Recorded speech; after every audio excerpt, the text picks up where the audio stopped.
Elizabeth Holmes is the Stanford dropout who became a tech billionaire. Elizabeth Holmes promised the world a medical revolution. The former CEO reported to a federal prison today for defrauding investors out of hundreds of millions of dollars. In today's video, we are going to unveil the mystery of blood money, the million-dollar medical miracle that never existed. How did Elizabeth Holmes invent a $9 billion medical miracle that never existed? It was more a religion than a company, and as CEO and founder of Silicon Valley's superstar startup Theranos, Elizabeth Holmes was the Messiah. Welcome to True Crime. Let's get started. Elizabeth Holmes's journey to stardom.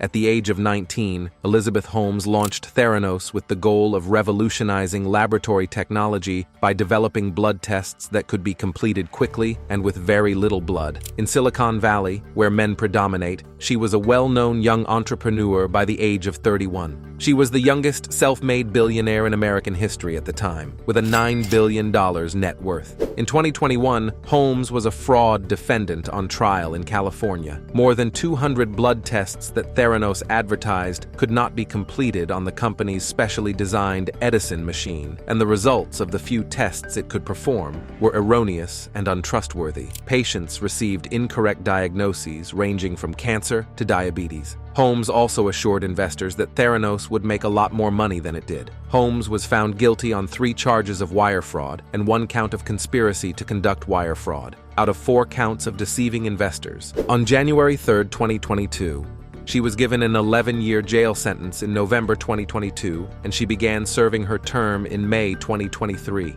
How did it come to this? Unraveling the mystery of Elizabeth Holmes's patch.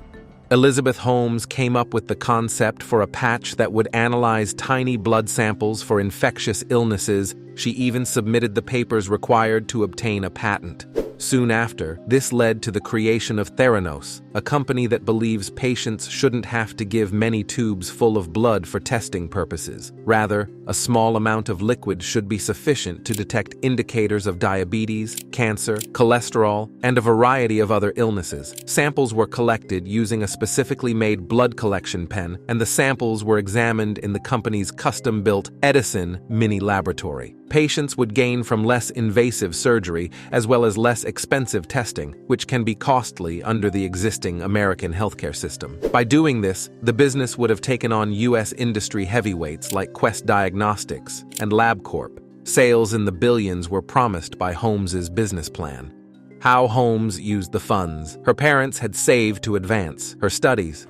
Holmes utilized the funds her parents had saved for her studies as seed money for Theranos. Channing Robertson, her Stanford professor, was persuaded to join the board after she persuaded him of her concept. After Robertson connected Holmes with venture investors, by the end of 2004, she had raised a total of $6 million in funding. She engaged Apple designers to create the Edison gadget for the lab, and shortly after, she showed up solely in black turtlenecks. Holmes also started speaking in a huskier tone. 2 years later, the business and the U.S. pharmacy giant Walgreens partnered to provide the business's testing at over 40 locations. Holmes said that every American home would soon be able to obtain Theranos blood testing within 5 miles. She only backed down from her assertion that the tests were being utilized by the U.S. military in their medevac helicopters when questioned under oath by investigators, which she had made to investors and business partners. Holmes rose to fame as a visionary and media celebrity. Time magazine listed Holmes as one of the 100 most important people in 2015, when Theranos was valued at $9 billion.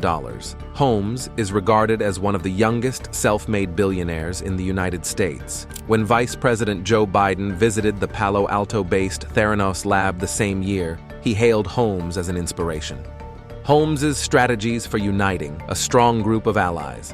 Holmes was successful in uniting a strong group of allies behind her. Professor Channing Robertson of Stanford was one of her first and most significant supporters, as was previously reported. In exchange for his exorbitant remuneration, the bioengineering specialist helped the corporation acquire external scientific legitimacy. He devoted a considerable amount of time to defending Holmes and Theranos against serious inquiries and skepticism over the technology's efficacy. It's unclear if Robertson knew of the shortcomings on his own. Following their 2011 meeting, Holmes and former U.S. Secretary of State George Shultz both joined the Theranos board of directors. Through his connections, the board over the next few years was filled with powerful figures from business and politics. Not less well-known figures provided funding for Holmes's startup. The founding Walton family of Walmart gave $150 million.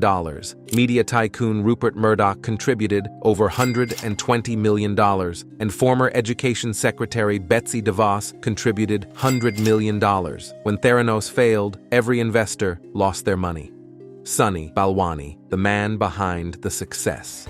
Ramesh, Sunny. Balwani started working at Theranos in 2009. He handled day-to-day operations but was not familiar with biomedicine and had never worked for a tech startup. Workers soon discovered he was ignorant of the procedures and equipment used in the lab. Balwani's explosive temper caused him to be dubbed an enforcer within the firm very soon. Holmes kept her connection with Balwani a secret from the board and employees. The number of tests that could allegedly be performed fluctuated in the interviews with Elizabeth Holmes, the creator of the company. Over 200 were frequently mentioned, and more than 250 were mentioned in a 2015 company profile published in the U.S. business magazine Inc. But in the end, Theranos failed to deliver on its promises. That July, the U.S. Food and Drug Administration, FDA, only recognized as credible the herpes virus test. Defects in the tests were also found during a 2015 FDA investigation, which Theranos didn't disclose for a few weeks. The laboratory staff brought attention to the issues with Edison and recorded them in mistake reports. The management of the corporation disregarded such suggestions. The incorrect outcomes were disregarded. Holmes's partner Balwani reportedly put pressure on staff who were dubious or negative. The corporate culture at Theranos, according to former employees, is a combination of psychological pressure, deception, and mistrust. Even little details concerning her whereabouts are said to have been fabricated by Holmes herself, who was supposedly sitting at her desk a few feet away while lying to her co-workers in emails. If they were very critical or asked too many questions, a lot of people quit or were dismissed.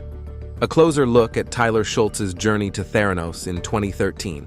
When Tyler Shultz joined Theranos in 2013, he was a fervent supporter of Holmes's idea. After joining the diagnostic team full-time, he quickly ran into issues with test findings. The internal statistics department was documenting reports while data was being manipulated. This occurred as a result of the blood tests being conducted using equipment from a third party rather than Theranos's own devices. Erica Chung, a lab assistant, joined the organization as well, drawn to Holmes's idea. During his 6 months of employment at Theranos in 2013 and 2014, Chung also learned that inaccurate test results had been removed. She used a Theranos machine to test her own blood, and the findings showed that she was deficient in vitamin D. Balwani was informed about the issues by her, but he doubted her ability to handle them. Chung quit the firm after 6 months because she was so concerned about the situation. Additionally, Shultz brought attention to the internal issues. He tried to speak with Holmes, but it didn't seem like they were listening. She requested him to send her an email with a summary of his findings instead of giving him another chance to talk. The email's sender, Balwani, her partner, attacked and threatened Shultz instead of Holmes. He then went to his grandpa, former Secretary of State George Shultz. Tyler Shultz met with Theranos attorneys at his grandfather's house, where they persuaded him to sign a confidentiality agreement. He declined. Like Shultz, Chung was also pressured by company lawyers. Chung exposed the issues at the Theranos lab in a letter sent in 2015 to the regulatory body, the Centers for Medicare and Medicaid Services, CMS. Subsequently, the government conducted an unexpected examination of the startup's laboratories and discovered many infractions. Meanwhile, Tyler Shultz went to reporter Carrie Rue rather than the police. Carrie Rue revealed in an internal post released in October 2015 that Theranos was not utilizing its own equipment for the blood tests and that the Edison gadget produced inconsistent results. He did this with the assistance of Shultz's material, as well as his own investigation. Theranos threatened Carrie Rue and Shultz with legal action while categorically rejecting all of the accusations as untrue. Walgreens, a chain of pharmacies, briefly ceased collaborating with Theranos. In January 2016, the state regulator CMS issued a warning about the potential health risks associated with Theranos testing, following inconsistent findings in the identification of a blood thinner. The Financial Industry Regulatory Authority, SEC, and law enforcement started looking into Theranos 3 months later. Balwani, who had overseen daily operations for the firm, departed the organization. The SEC filed charges against Elizabeth Holmes and her business partner Balwani at the beginning of 2018. For the following 10 years, Holmes was prohibited from leading a publicly listed firm and was forced to step down from her role as CEO. Law enforcement in California brought accusations against Holmes and Balwani in June of 2018. September of the same year saw the closure of Theranos, the corporation's unfortunate decision. Because the corporation did not take Erica Cheung's and Tyler Schultz's complaints seriously, they became whistleblowers. Cheung had confronted Balwani, the second in command, to draw his attention to Theranos' handling of the false test results. Following her disillusioned departure from the organization, Theranos threatened to sue her.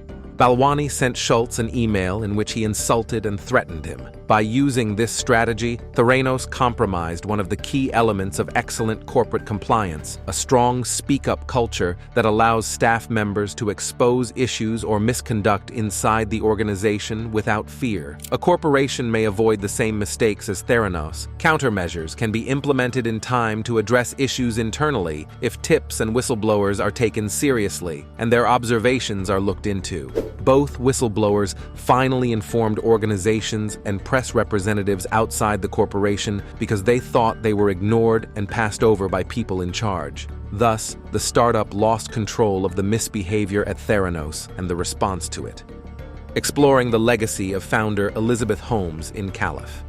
The trial of founder Elizabeth Holmes began in California on August 31, 2021, 3 years after the end of Theranos. Holmes is now separated from her former business partner, William "Billy" Evans, and is in a relationship with wealthy heir William "Billy" Evans. Holmes is accused of intentionally misleading investors and patients, as the in-house Edison machines could perform a very small number themselves and could not provide accurate results. Holmes is also alleged to have lied about the scale of the company's profits. Theranos' former business partner Balwani was also charged, with Holmes carrying on a relationship with him during his time at the company which she kept secret from employees and investors. Balwani was eventually found guilty of deceiving investors in July 2022 and sentenced to 12 years and 11 months in prison, plus 3 years of probation. He started serving his sentence on March 15, 2023. During the first week of Holmes's trial, the prosecution presented its case with numerous documents and high-profile witnesses, including former laboratory director Adam Rosendorf, who testified about the faulty results that the Edison device threw out.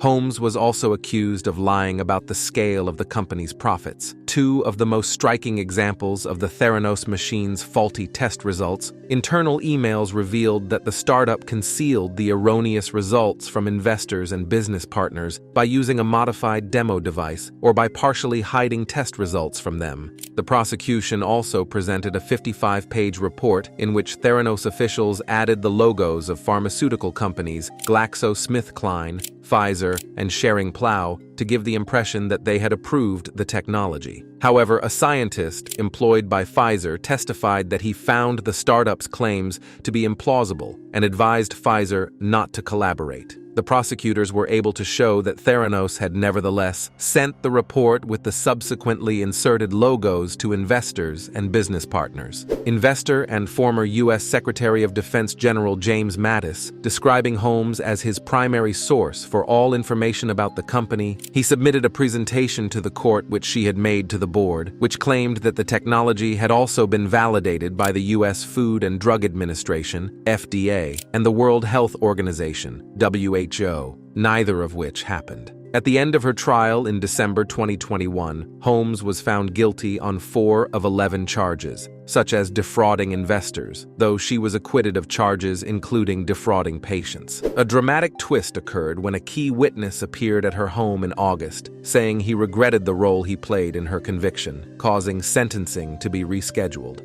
Holmes was sentenced to more than 11 years in prison in mid-November 2022. Given the birth of her second child, Holmes requested to remain free while she appealed her conviction, but this was denied by a federal judge. On May 30, 2023, she reported to a federal prison in Bryan, Texas, to begin serving her sentence. After Elizabeth Holmes's trial, the podcast The Dropout and the biographical miniseries of the same name recreate her involvement from the company's ascent to its demise. The Wall Street Journal reporter John Carreyrou, who first revealed the Theranos scam, wrote a book titled Bad Blood Secrets and Lies in a Silicon Valley Startup that details his investigation and the case. In addition, he is the host of the trial-related podcast Bad Blood, The Final Chapter. Final thoughts.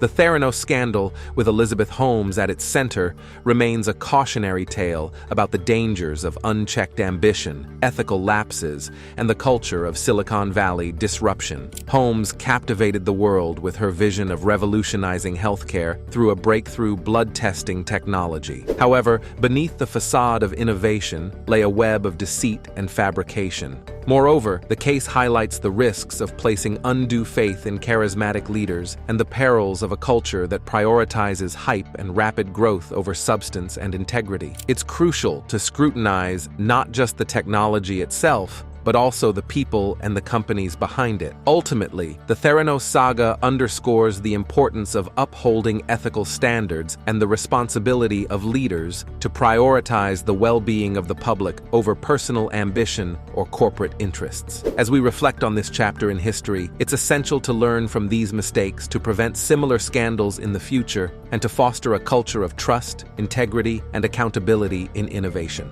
Our thoughts and prayers go out to those involved. We hope you enjoyed our true crime overview of the mystery of blood money, the million-dollar medical miracle that never existed.